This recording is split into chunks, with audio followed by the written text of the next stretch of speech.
काम कर, क्या नाम तेरा? हट एक तरफ पागल है ना, मत दे।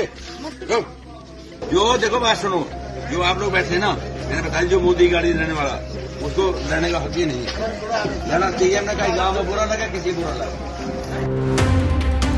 শীতের সকালে কম্বলের আশায় লাইনে দাঁড়িয়েছিলেন অনেকেই, কিন্তু সেই সহায়তার মুহূর্তই পরিণত হলো বিতর্কে। একটি ভিডিও সামাজিক যোগাযোগ মাধ্যমে ছড়িয়ে পড়তেই শুরু হয়েছে তীব্র সমালোচনা।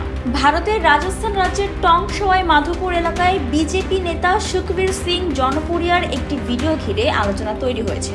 ভিডিওতে দেখা যায় কম্বল বিতরণ কর্মসূচির সময় এক নারীর নাম জানতে চান তিনি। নারীটি মুসলিম পরিচয় দিলে তাকে কম্বল না দিয়ে ফিরিয়ে দেন বলে অভিযোগ ওঠে। काम कर, क्या नाम तेरा? हट एक तरफ पागल है ना, मत दे। RICL TMX যুগের পর যুগ স্থাপনা থাকে মজবুত। ভিডিওতে তাকে বলতে শোনা যায়, যারা মোদিকে গালি দেন তাদের কম্বল নেওয়ার কোনো অধিকার নেই, খারাপ লাগলে আমার কিছু করার নেই। এরপর কয়েকজন উপস্থিত ব্যক্তি প্রতিবাদ জানান। তারা বলেন ওই নারীরা ঘন্টার পর ঘন্টা অপেক্ষা করেছিলেন, অথচ শেষ মুহূর্তে খালি হাতে ফিরিয়ে দেওয়া হয়। जो देखो बात सुनो, जो आप लोग बैठे ना, मैंने बताया जो मोदी गाड़ी रहने वाला उसको रहने का हक ही नहीं है। ना सीएम ने कहा गाँव में बुरा लगा, किसी बुरा लगा।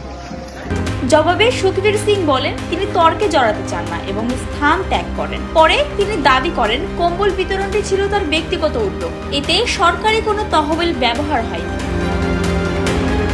এই ঘটনায় প্রতিক্রিয়া জানিয়েছেন টংসওয়াই মাধোপুরের বর্তমান সংসদ সদস্য ও কংগ্রেস নেতা হরিশচন্দ্র মিনা। তিনি ভিডিওটি শেয়ার করে এই আচরণের নিন্দা জানান এবং বলেন এমন মানসিকতা দেশের সামাজিক সম্প্রীতিকে ক্ষতিগ্রস্ত করবে। তিনি প্রশ্ন তুলে বলেন, সরকার যদি সবার জন্য হয় তবে সাহায্য কি দল বা মতের ভিত্তিতে নির্ধারিত হবে?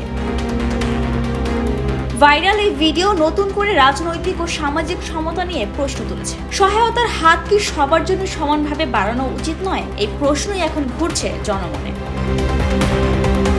Desk report, Bangladesh bulletin.